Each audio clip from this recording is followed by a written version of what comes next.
आयुष्यामधला एंटरटेनमेंटचा drama संपला आहे का? 2024मध्ये गेम ऑफ थ्रोनची सिरीज पूर्ण पाहिली. एक एपिसोड पाहिला.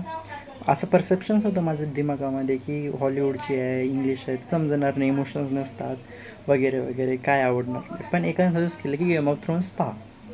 स्टार्ट केलं पाहणं. Then what? एक सीझन संपला, दुसरा सीझन संपला, तिसरा संपला. दिवसाचे 4 एपिसोड संपवले, बघितले. एका महिन्याच्या आतमध्ये 74 एपिसोड्स कंप्लीट झाले गेम ऑफ थ्रोन्सचे पाहून. Then what? नंतर काय? नंतर काहीच नाही.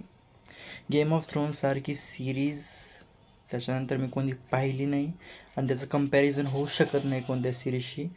एकदम एपिक आहे. त्याच्यामध्ये सगळं भेटेल तुम्हाला. Suspense, horror, comedy, thriller, emotions.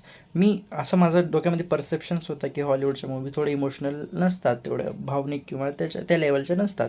But मी खूप साऱ्या पाहिल्यात, पण हे गेम ऑफ थ्रोनमध्ये मी हॉलिवूडची असूनसुद्धा I cried.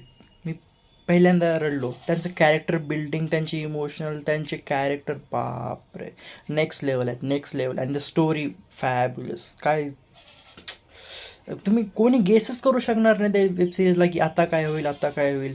It's can't predictable, unpredictable series आहे. आणि त्यानंतर कोणती वेब सिरीज मला आवडली पण नाही आणि माहिती नाही आवडणार पण नसेल कदाचित, कारण तशा वेब सिरीज नाही आहेत आणि बनणं पण पॉसिबल नाही, आय थिंक सो.